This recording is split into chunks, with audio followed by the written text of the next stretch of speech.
Gar Nervod. I am Tad Larkin, the lore master of Manda-LORE, and today I'll be digging through the archives to continue elaborating on the history of the galaxy. Where we last left off in this lecture series, we saw the rise and fall of several Imperial rump states following Palpatine's final demise, the early beginnings of Luke Skywalker's new Jedi Order, and the consolidation of the Empire's remnants into one single state. We also saw the signing of the Pelion-Gaversum Treaty, ending the Galactic Civil War, the rise of a new generation of Jedi Knights, securing the Order's old place as the guardians of freedom and justice in the Republic, and the incursion of a new, far more sinister threat to the galaxy than any other previous Imperial warlord or self-declared Sith Lord. As stated at the end of the last transmission in this series, in 25 ABY, we begin to see the Praetorite Vong, the advanced scouting party sent by the Yuuzhan Vong, make their final preparations for their full invasion of the galaxy. But before I can dive deep into this horribly destructive conflict that killed over 300 trillion beings, it is necessary that I explain who the Yuuzhan Vong are and where they come from, as I have only alluded to them and never fully explained them in any of my past transmissions. The Yuuzhan Vong are a humanoid race from a completely different galaxy, who were expelled from their galaxy after their homeworld, Yuuzhan Tar, was destroyed following a devastating war between two droid factions, a subsequent crusade by the Vong against other technologically advanced races in their home galaxy, as well as a civil war between the Vong domains themselves. Little did they know, Yuuzhan Tar would produce a seed world, which would eventually make its way to our galaxy and develop into the planet we know as Zonoma-Sekot, which I talked about in part 6 of this series, but that becomes important later. These conflicts not only forced the Yuuzhan Vong to become nomadic, but reinforced their deep hatred for mechanical and electrical technology, preferring to instead grow their technology organically as they were taught by their semi-sentient homeworld. Before the destruction of Yuuzhan Tar, the planet took away the Vong's presence in the Force, which will prove challenging for their future Jedi foes. Their culture revolved around the worship of pain, as well as their reverence to their pantheon of many gods and goddesses, which included, chief among them, the creator god, Yun Yuuzhan, the trickster goddess, Yun Harla, and the slayer god, Yum Yanka. In a show of devotion, they would often disfigure themselves and insert genetically modified implants. Yuuzhan Vong society was organized into a caste system, with everyone answering to the Supreme Overlord, who was head of state as well as head of the Yuuzhan Vong religion, the True Way, or the True Path. These castes included the Shaper caste, who were the ones who grew, bred, and genetically modified all of the Yuuzhan Vong's organic technologies and starships, the Priest caste, the Warrior caste, which was led by the War Master and his subsequent Supreme Commanders, and Subalterns, the Intendant caste, which was made up of bureaucrats, merchants, and other logistics personnel, the Worker caste, and the lowest on the hierarchy, the Shamed Ones, who were Yuuzhan Vong, whose bodies had rejected their genetic implants and were seen as discarded by the gods themselves. In terms of their technology, they have many analogues to common tech found throughout our galaxy, but a few that I will be mentioning in this transmission include Vilips, which are a hive mind sort of fungi that they use for communication, Ooglith maskers, which they use to disguise themselves as humans and other alien races found in our galaxy, Dovin basils, which manipulate gravity and are used for propulsion and hyperspace interdiction,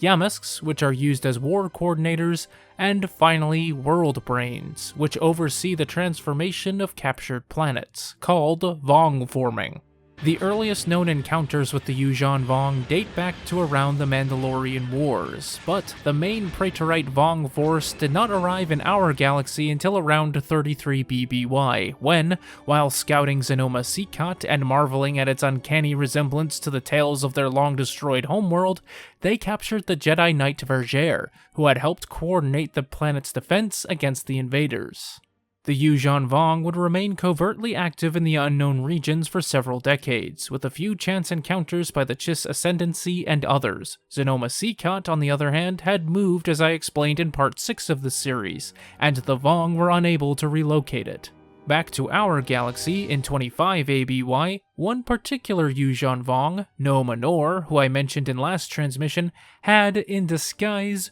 risen to a position of prominence on the planet Ramamul and instigated a conflict with the planet Osarian. During a diplomatic meeting on Manor 2, Anor would infect Mara Jade Skywalker with Coom spores, which he intended to use as a biological weapon. However, the virus caused by the spores failed to replicate and reproduce, and Mara managed to contain the virus within her before it killed her, though it would be some time before she'd be free of it and its effects. The Jedi Order themselves, despite only barely being re-established 14 standard years prior, was already on the brink of facing another great schism, as the more militant Jedi Guardians took matters into their own hands, such as Kyp Durron, who created his own starfighter squadron to harass smugglers and pirates. The Jedi Counselors, on the other hand, such as Master Luke Skywalker, condemned their brash behavior, and instead favored the age-old Jedi tradition of mediation. To solve this, Luke wished to recreate the Jedi Council to bring some semblance of structure to the new Jedi Order. However, he faced opposition in the Senate, mainly from Senator Fior Rodan. It was clear that the issue would take some time to resolve. On the outer rim world of Belkaden, another Yuuzhan Vong, Yeoman Kar, had infiltrated the Extragalactic Society, an organization dedicated to finding evidence of life outside the galaxy, and when they unwittingly discovered the ship carrying the Yuuzhan Vong Vanguard Force, mistaking it for an asteroid heading for nearby Helska 4, Yeoman Kar proceeded to slaughter almost everyone within the Exgal 4 facility, and started Vong forming Belkaden itself. Meanwhile, the Exgal team arrived at Helska 4 to investigate and met up with Kyp Durron and his 102 Avengers. Both parties attempted to escape, however they were no match for these strange, brutish warriors, and only Kyp survived, and the scientist, Danny Kui, was taken captive. It wasn't until Luke and Mara investigated Belkaden themselves and fought Yeoman Kar to the death that they had any idea of what was really going on. While a Yamsk was being unloaded onto Helska 4, another Vong task force installed a Dovin Basal on nearby Cernpedal, causing one of its moons, Debito, to be pulled towards the planet with every orbital pass, and one fateful supply run for Lando Calrissian turned into a refugee evacuation when Han, Anakin Solo, and Chewbacca arrived on world. The trio frantically tried to cram as many Cernpedal refugees into the Millennium Falcon as they could. However, when Anakin was cut off from the Falcon, Chewbacca sacrificed himself to save him. When Anakin and Han were forced to take off without their Wookiee friend, the mighty Chewbacca reared one last roar of defiance as the atmosphere around him burned. The Cernpedal incident left Han an emotional mess, and blaming his youngest son for the death of his most faithful companion. Meanwhile, Yuuzhan Vong forces continued to arrive in the northern quadrant of the galaxy, designated Vector Prime,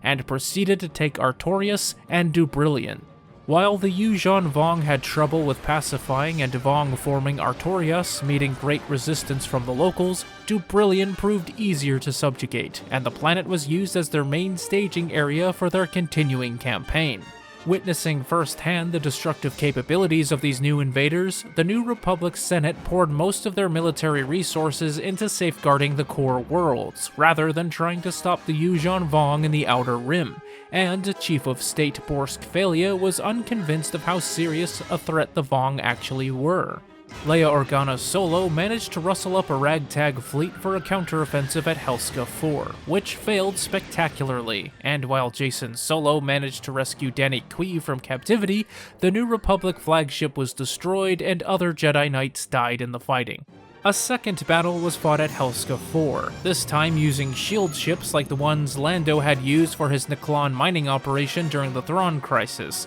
and the shield ships were used to block sunlight from Helska 4, changing the already frigid world even colder, and killing the Yuuzhan Vong's Yamsk. Following the second battle of Helska 4, the Yuuzhan Vong took 2 months to fortify their holdings and rally their forces, which to Chief of State Felia proved in his mind that he was right, and the Vong weren't as big of a threat as the intel had been reporting. But some of Felia's military leaders, such as Admiral Crefe and Colonel Darklighter of Rogue Squadron, were unconvinced and remained on high alert. While the New Republic was dragging its feet, the Jedi decided to take a more active role in the war. On Bemil, Corran Horn and Ganner Rhysode worked to destroy a Yuuzhan Vong slave colony, and made mortal enemies with Commander Shadow Shai when they disturbed the remains of his relative. On Belkaden, Luke and Jacen Solo tried to free prisoners turned slaves by the Yuuzhan Vong, but Jacen found himself captured as well, and Luke had to rescue him. On Dantooine, Mara Jade Skywalker and Anakin Solo journeyed there to help Mara get rid of her disease caused by the Coom spores, but the Yuuzhan Vong targeted a refugee colony there from Dubrillion, and they worked together with Lando Calrissian to evacuate the refugees while the Vong ravaged the planet. On Garki, Corran Horn was working to rescue more slaves when he discovered something that could be the key to winning the war. The Yuuzhan Vong's living Von Dune crab armor seemed to have an allergic reaction to the pollen from Bafor trees imported there from Ithor, which would cause it to swell and crush the Yuuzhan Vong inside.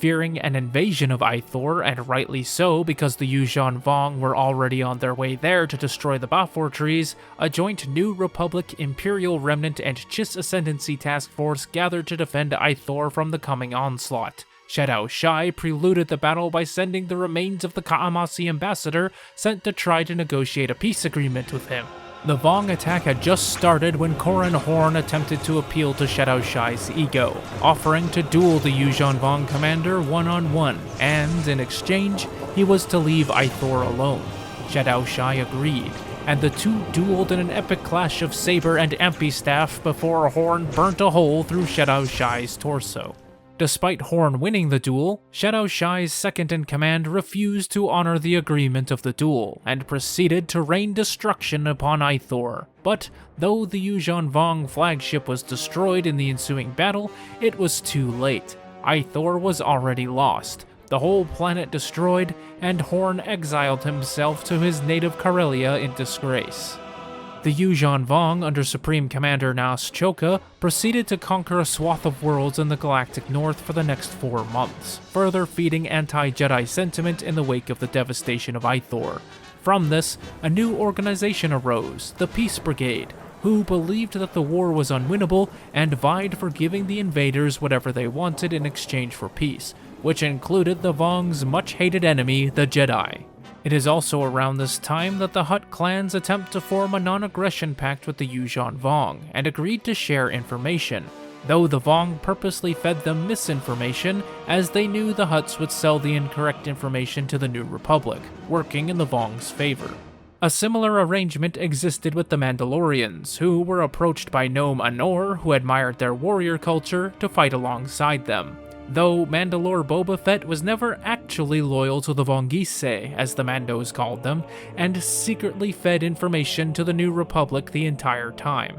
Nome Anor, meanwhile, working with the priest Harar, began cooking up another scheme involving spores again, this time hoping to infect the whole Jedi Order, using a willing Yuuzhan Vong host, Elan, accompanied by Vergere, who at this time the Vong did not know was a former Jedi of the Old Republic. Han Solo, deep in the midst of his grief after losing Chewbacca, left his family to do some soul-searching, meanwhile taking his own fight to the Peace Brigade, linking up with an old smuggling partner Roa on Ord Mantell, where they were separated after Roa was captured during an attack on the world by the Yuuzhan Vong. While the New Republic and Imperial Remnant forces staved off the Vong assault on Ord Mantell, Han teamed up with a Rin named Droma to both find Roa and Droma's family, with their search bringing them to the Queen of Empire starliner carrying refugees, where they met Elan and Vergere. But just on the outskirts of the Bilbringi system, the starliner was attacked by the Yuuzhan Vong.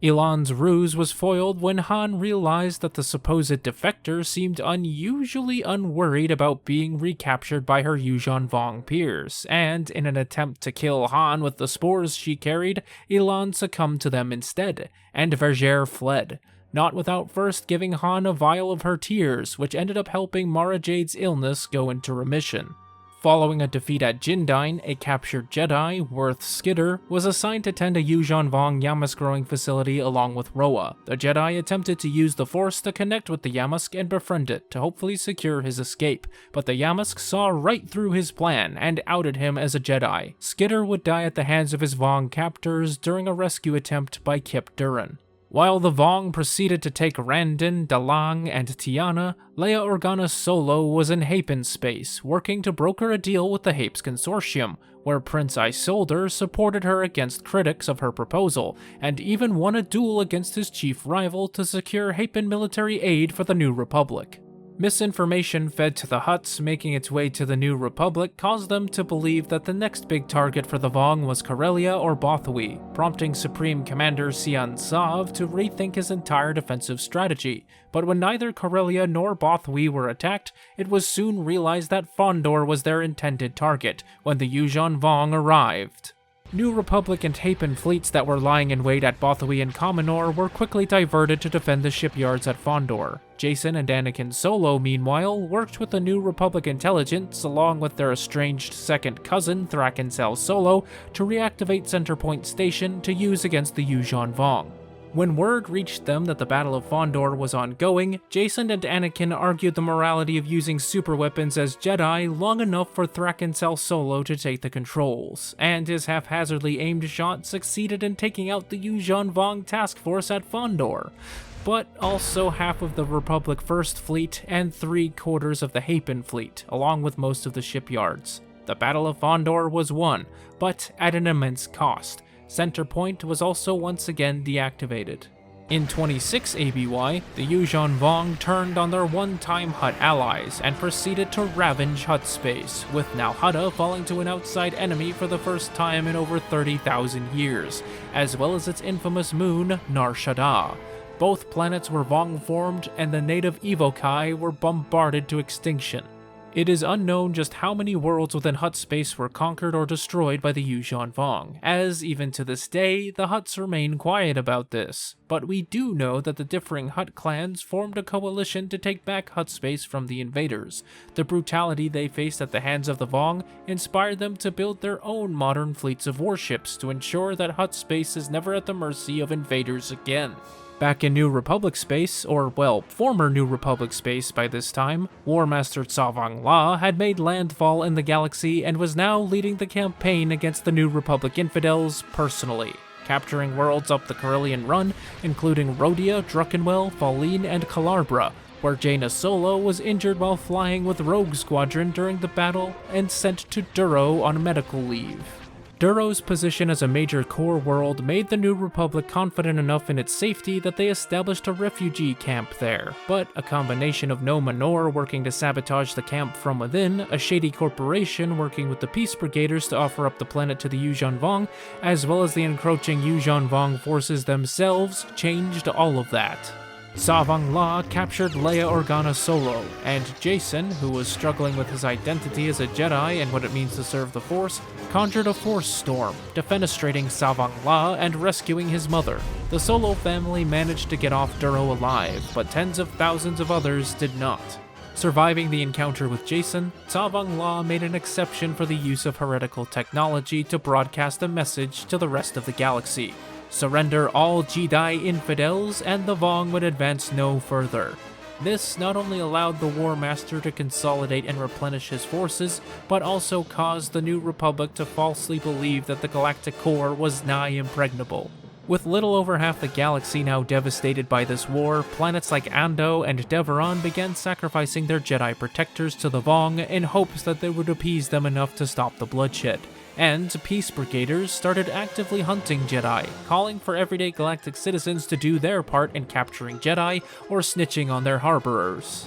After Luke learned of Mara's unexpected pregnancy, he became increasingly worried for the future of the Jedi Order, as well as his son, and sought to create what he called the Great River, an underground network to traffic Jedi, younglings, and other Force sensitives to safe havens. Receiving help from New Republic Search and Rescue Corps, he set up a base of operations on the old Maw installation, as well as the Eclipse planetoid in the deep core, and would later receive help from the likes of smuggler friends like Booster Tarek and Talon Card. In danger of losing her legs because of injuries she suffered at Savang La's hands at the Battle of Duro, Han frantically tried to find medical help for Leia, where he was turned down from his native Corellia after Thraken Sal Solo was elected to Governor General and refused him entrance into the system. They were helped by a group of rogue Jedi who formed a starfighter squadron called the Wild Knights, and later, Leia dealt with an assassination attempt by Kuwati Senator Viki Shesh while on her way to Coruscant to vote against a bill that would outlaw the Jedi Order entirely.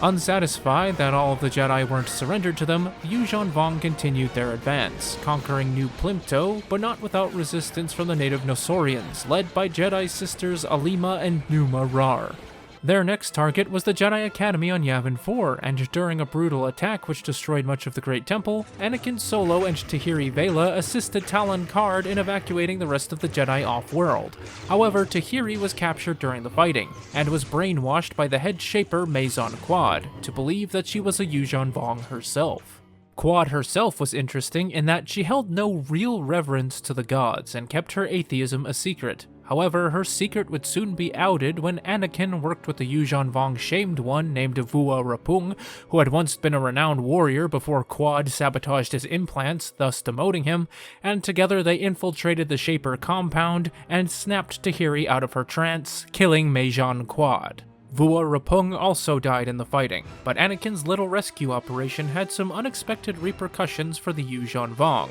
as the story of a Shamed One fighting alongside a Jedi warrior for redemption inspired some heretical ideas within the Shamed One's cast, causing the Jedi to be seen as saviors by the downtrodden of Yuuzhan Vong society. While a plot by a Jedi traitor to sabotage galactic Bacta supplies on Thifera was being foiled, Jaina Solo, still on leave from Rogue Squadron, joined up with Kip Duran's Dozen and Two Avengers, but when Jaina was duped by Kyle into attacking a Yuuzhan Vong world ship carrying non-combatants under the premise of it being a new Vong superweapon, her attitude towards Kip soured, and she would not stay in the squadron for long. On Booster Tarek's errant adventure, Anakin Solo teamed up with Tahiri and Corran Horn, now re-emerged from his self-exile to help the Jedi in their greatest time of need, and ventured to Iriadu on a supply run, where they learned of a planned Yuuzhan Vong attack on Yag Dul, which they helped repel, facing off against Nomenor himself. Back on errant venture, Luke joined a force meld with his infant son to help heal Mara's diseased, racked body, and shortly after this miracle,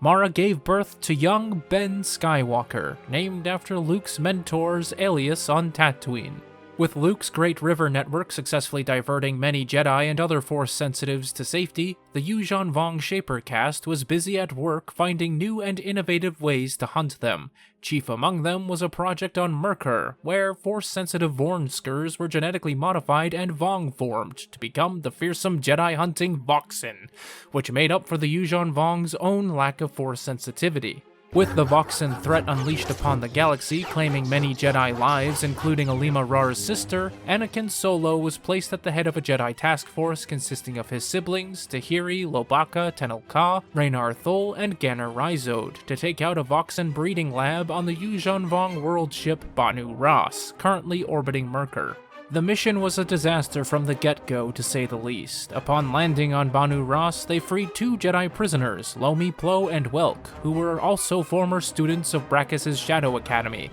and they, along with the captive Raynar Thul, stole their transport, leaving the rest stranded. And now, facing hordes of Yuuzhan Vong warriors, Anakin sacrificed himself to buy time for the other Jedi to destroy the Voxen genetic template and get off the ship. But Jacen was captured, and Jaina, angry about Anakin's death, had a moment of weakness and gave in to the dark side to unleash a fury of Force lightning on the Vong. Now a captive of the Yuuzhan Vong, Jacen was overseen by Vergere as he was introduced to the Embrace of Pain, a cruel torture device that directly linked to a body's nerve centers and altered brain chemistry and patterns to produce a constant sleepless pain for the victims, while feeding the body enough nutrients to keep it alive. While it was a torture for most beings, the Vong used the Embrace of Pain for meditation. Frustrated by the Jedi's great success evading capture and destroying special projects, the Yuuzhan Vong decided to put pressure on the New Republic, sending Manda-LORE himself to address the Senate Rotunda, proclaiming that if the New Republic did not divulge the location of the Jedi Order's Eclipse base in the Deep Core, then the Vong would slaughter all the hostages taken during the recent conquest of the Talfaglio system within a galactic standard week. This marked another turning point in the New Republic's relations with the Jedi Order, whereas some senators like Viki Shesh and Fior Rodan were advocating for turning the Jedi over to the Vong, many in the New Republic's military like Admiral Triest Krife saw them as necessary assets to the war effort, and Chief of State Borsk Felia begrudgingly approved of a joint Jedi-New Republic operation to rescue the hostages on Talfaglio, which was a rousing success. The War Master had had enough, and Savang La initiated his plan to take Coruscant. Concentrating his forces in the galactic north, his fleet smashed through the New Republic's defenses at Borleos and Riki, using them as staging points to take his war to the heart of the galaxy. Just before the invasion of Coruscant, the Jedi's base at the Eclipse station was finally located. However, the Vong's attempts to destroy the station were thwarted by Booster Terek. Elsewhere, in the Black Bantha Nebula, another attack was repelled by the efforts of Supreme Commander Sion Sav and General Wedge Antilles. However, these victories would not be enough to halt the Vong's advance on Coruscant. The entire brunt of the Yuuzhan Vong's armada was brought to bear on Coruscant, overwhelming its sophisticated planetary shields by hurling defenseless refugee ships at it until it fell. With the brave actions of General Garmbel Iblis, Wedge Antilles, Carlos Riken, and Luke Skywalker, holding them off long enough for some civilians to evacuate. However, millions of others perished. In what was probably the only selfless act the seedy Borsk Felia had ever done in his entire mischievous life, the Chief of State set off a proton bomb in his office, hoping to lure in Savang La himself, but settling for 25,000 Yuuzhan Vong warriors, as much of the old Imperial Palace fell on top of them in the wake of the explosion.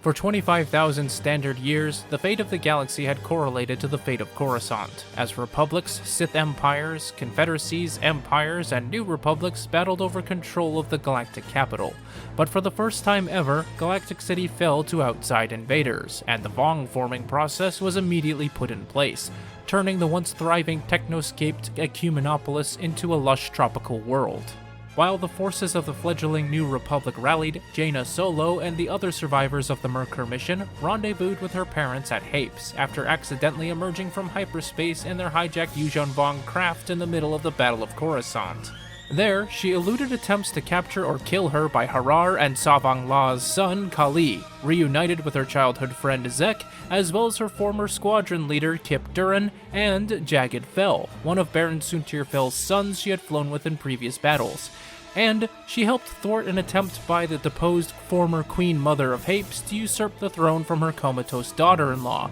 which resulted in her Jedi granddaughter, Tenel Ka, ascending to the Hapen throne. Jaina's knowledge of Yuuzhan Vong technology allowed her to confuse the ensuing invasion fleet into firing on one another's ships, saving the Hapes cluster and earning her a sort of begrudging respect from the Vong, who likened her stunt to something that Yoon Harla, the trickster goddess, would have done.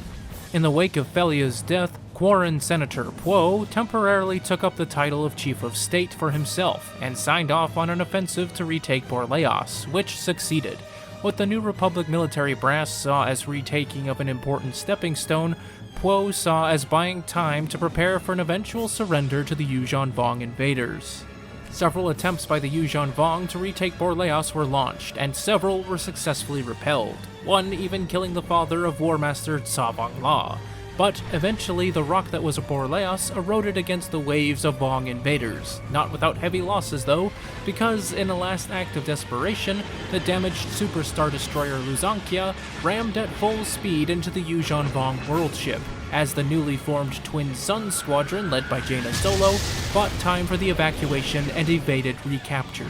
On Coruscant, now renamed Yuuzhan Tar after the Vong's ancient homeworld in the wake of the rampant Vong forming that had taken place, Luke Skywalker and his wife led a strike team consisting of a few other Jedi, as well as members of Wraith Squadron, to investigate an emergence of dark side power from the former galactic capital, as well as help set up and supply resistance movements among the survivors still living in the city.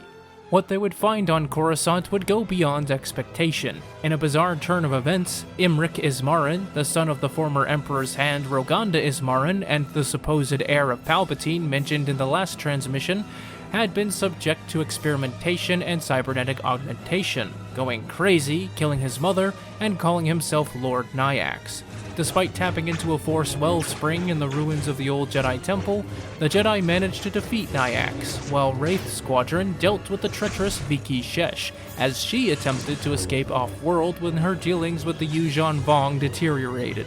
Meanwhile, Jacen's captivity was soon moved to a siege ship heading to help Vong form the newly captured Yuuzhan Tar, where he would take heed of the cryptic teachings of Vergere as she attempted to guide him through a spiritual journey. However, she may have had more sinister machinations. Nevertheless, Tsavang La was convinced that she was helping break the Jedi and bring him over to their side, as had been attempted with Tahiri Vela. Jacen had no intention of serving the Yuuzhan Vong, however, and befriended one of the potential world brains being grown to be selected to oversee Coruscant's Vong forming. And when the siege ship finally arrived at its destination, he enacted his plan, killing all of the other world brains but the one he befriended, and as many Vong warriors as he could before being knocked out by Vergere to help him off the siege ship. He awoke on the newly transformed Yuuzhan Tar, and continued evading Yuuzhan Vong search parties which took him through the old Jedi Temple and his family's old apartment, where he seemingly encountered his brother's Force Ghost, but it was really just Vergere tricking him into surrendering himself to the Yuuzhan Vong, which he did. To prove himself as open to converting to the Yuuzhan Vong true way, Nome Anor forced Jacen to kill his fellow Jedi Ganner Rhysode, who had not believed that Jacen had died on Merkur and had followed clues to track him to Coruscant, in the well of the world brain at the base of the old Senate Rotunda. Instead, the Jedi duo executed a plan. Jacen would convince the world brain to help sabotage the Yuuzhan Vong's efforts to Vong form Coruscant, while Ganner bought time. In a last stand worthy of the Hollow films, Ganner Rhysode exclaimed that none shall pass, as he hewn countless throngs of Yuuzhan Vong warriors with his lightsaber blade, before being cut down himself. Ganner's sacrifice allowed Jacen and Vergere enough time to escape. At the beginning of 28 ABY, a formal election was held to oust the self-appointed Pwo, and Alderaanian Senator Kal Omas was elected as the new Chief of State at the new capital on Mon Calamari. Luke Skywalker, meanwhile, encountered more friction when trying to re-establish the Jedi High Council, and a compromise was made to satisfy all political viewpoints. Among the 12 members of the new Jedi Council, 6 would be made up of regular politicians, and even included Fior Rodan, Luke's greatest opposition. Shortly after Jacen Solo's escape from Coruscant, Supreme Overlord Shimura and his shamed one familiar, Onami, made their galactic debut. He would oversee the final stages of the war personally, in the wake of Tsavang La's and Nas Choka's failures, as well as the malfunctioning world brain and the growing Jedi heresy among the shamed ones and worker castes. Recognizing that the Yuuzhan Vong had overextended themselves and had suffered heavy losses at Fondor, Coruscant, and Borleos, the New Republic went on the offensive, and now, once again, working with the Jedi and the Hapes Consortium, an assault on Obroa Sky was launched in a vain attempt to take out Shimura. However, their intel was wrong, and Shimura was not on board the command ship when the New Republic crushed its fleet. Jacen made his triumphant return with Vergere in tow, almost being shot down for arriving at the New Republic's interim capital in an enemy vessel, and while Jacen reunited with his family, Luke Skywalker relished the opportunity to talk with a Jedi from the Old Republic, but was quickly made wary of Vergere with her cryptic answers to his questions. He would keep a cautious eye on her for the time being. Now that the survivors of the Merkur mission were reunited, Master Luke Skywalker decided to bestow a great honor on them. Jacen, Jaina, Tahiri, Tenel Ka, and others were ceremonially granted the rank of Jedi Knight, and to Jaina, an additional honor was bestowed, as he named her Sword of the Jedi. What exactly that meant, Jaina would have to discover on her own. Much to the chagrin of the Jedi, a division of New Republic intelligence, codenamed Alpha Blue, began working with just scientists on a Yuuzhan Vong targeting bioweapon, codenamed Alpha Red. However, Vergere sabotaged the project with her tears, rendering the weapon impotent. With an aging Admiral Akbar advising the New Republic's military brass, several campaigns and raids were launched against enemy-occupied worlds, such as Ylesia, Duro, Wayland, Emissary, Jindyne, and Nal Hutta, before setting a trap for War Master Tsavang La at Ebok 9 in the Deep Core. A New Republic fleet under the command of Admiral Crefe lured the War Master's fleet into an engagement around the 9th moon of Ebok, cutting off the only known hyperroutes and decimating his forces. With the space battle lost, Tsavang La landed with his ground troops on the moon to take the old abandoned Imperial station, but was stopped in his tracks by Jaina, who slew the War Master, while Vergere sacrificed herself by crashing an A-wing into the installation, killing the remaining Yuuzhan Vong warriors. Tsavang La's death at Ebok 9 and the destruction of his fleet dealt a great blow to the Yuuzhan Vong's war efforts, and marked a turning point in the war. But Chief of State Kal Omas couldn't see the New Republic actually winning the war, so he put forth a new constitutional charter and proposed a Galactic Federation of Free Alliances, or Galactic Alliance for short, which streamlined the Republic's chaotic federal system and gave more checks and balances to the different branches of government. Told about Donama Seacont before Vergere's death, Luke made it a priority for the Jedi to locate the living world, as he believed it was the key to ending this war. So, he created a team comprised of himself, Mara, Jason, Danny Kui, and Master Saba Sabatine to search the unknown regions, seeking help from the Imperial Remnant as well as the Chiss Ascendancy, and finally located the world within the Classa Ephemera system.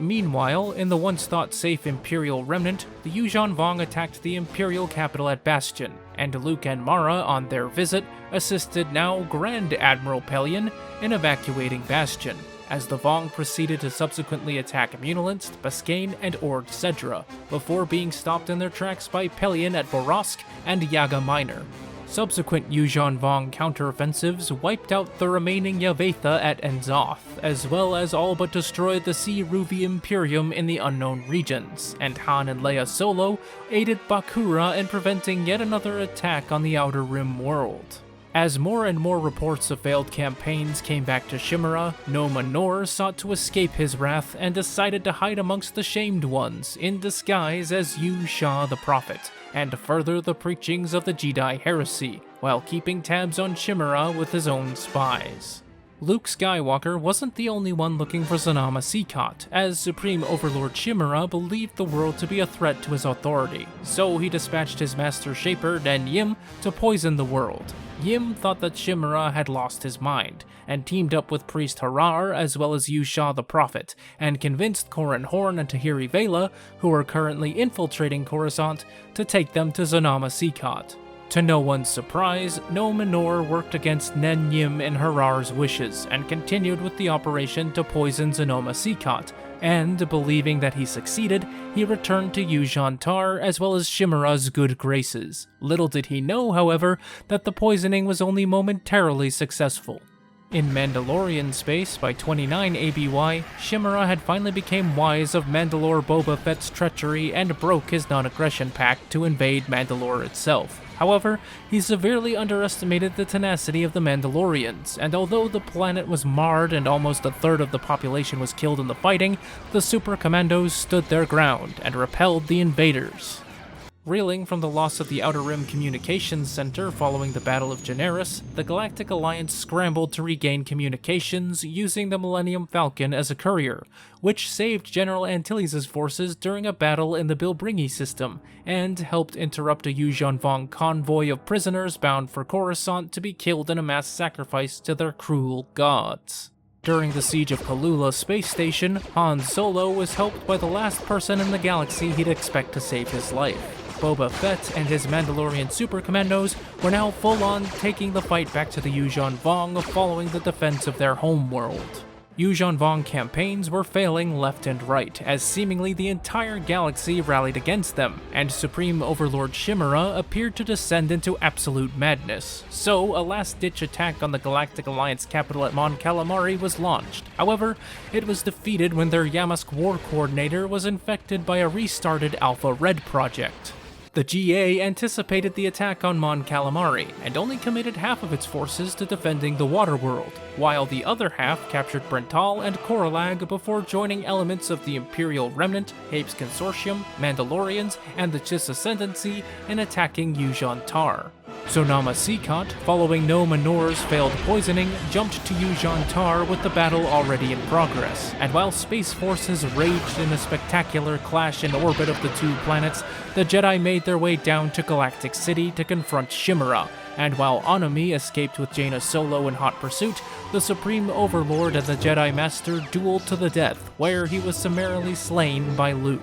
Anami was revealed to be the mastermind behind the entire conflict all along. Being a former Shaper who grafted bits of telepathic Yamask brain to himself to enhance his capabilities, he had used his inconspicuous status as a shamed one to pull Chimera's strings. But before he could do anything to hurt Jaina, Jacen stepped in and reached a state that no previous Jedi had ever seemed to achieve before, and became a luminous presence of pure Force energy, which simply disintegrated Anami. No Manor died when the remnants of Anami's ship crashed into Coruscant, and Supreme Commander Nas Choka called his forces to stand down as the new de facto leader of what was left of the Yuuzhan Vong Empire. Sonoma Seacot, now revealed to be the seedling of their ancient homeworld, called its children home. The Seacot Accords, mediated by the Jedi, ended hostilities between the Galactic Alliance and the Yuuzhan Vong, with Sonoma Seacot returning to the unknown regions and some Shapers staying behind to help reverse the Vong forming on Coruscant and a few other worlds.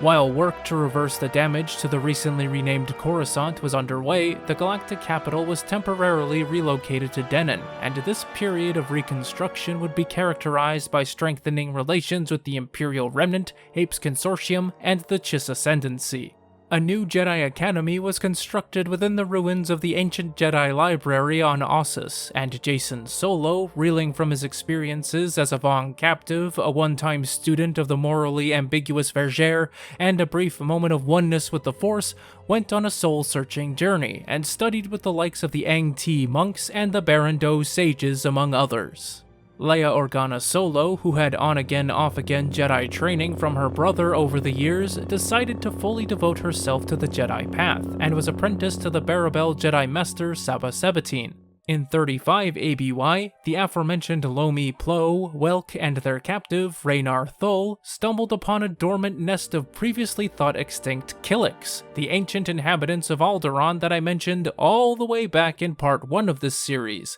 and together they were absorbed into the Killik hive mind, but Lomi's dark machinations caused an offshoot to form, culminating in the Dark Nest, with Lomi as their unseen queen. The Dark Nest Crisis and Swarm War are two very brief but extremely complicated events that I will attempt to briefly surmise as we wrap up the New Jedi Order period, but know that they deserve their own transmissions where these events can be fully explored. The awakening and multiplication of the Killiks caused a border dispute with the nearby Chiss Ascendancy, who accused the Jedi of rousing the nests, and the GA, which was busy dealing with reconstruction efforts in the wake of the Yuuzhan Vong War, was in no position to get involved in another conflict, so the Jedi were dispatched to investigate. As it turned out, several Jedi were contacted by Raynar, including Jaina Solo, Zek, and Alima Rar, who then proceeded to join the Killik Nest and lead military operations against the Chiss, further aggravating tensions.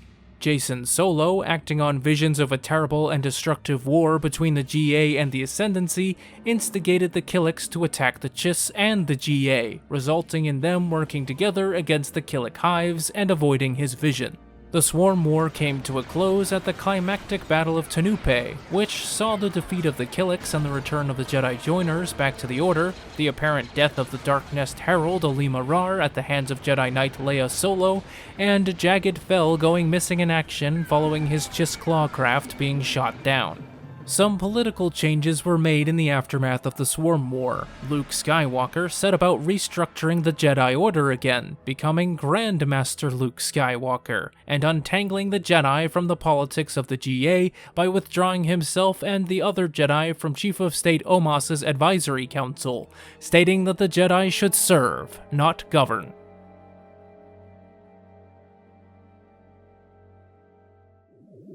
This ends my findings on the new Jedi Order era. Stay tuned for the next transmission of this lecture series, where the early Legacy era will be discussed. Special thanks to my Ori Ramakad tier patrons, Zexend, Wirefox Terriers, In the Despot, Matt Patton, Hawk2274, Kyle Scarata, Moonman, Noah Shane 45, John Hollingsworth, Jaleel, Kyle Dealeman, The Framinator, 2100 AB, Keon Kier, Nolan Ueno, Ian Waller, Bofix, Batterai, and Zizer. If you'd like to support this channel, please visit my Patreon to find out how. Link is in the description. In the meantime, keep your comm channels open for future transmissions, and don't forget to subscribe. Tad Larkin, out.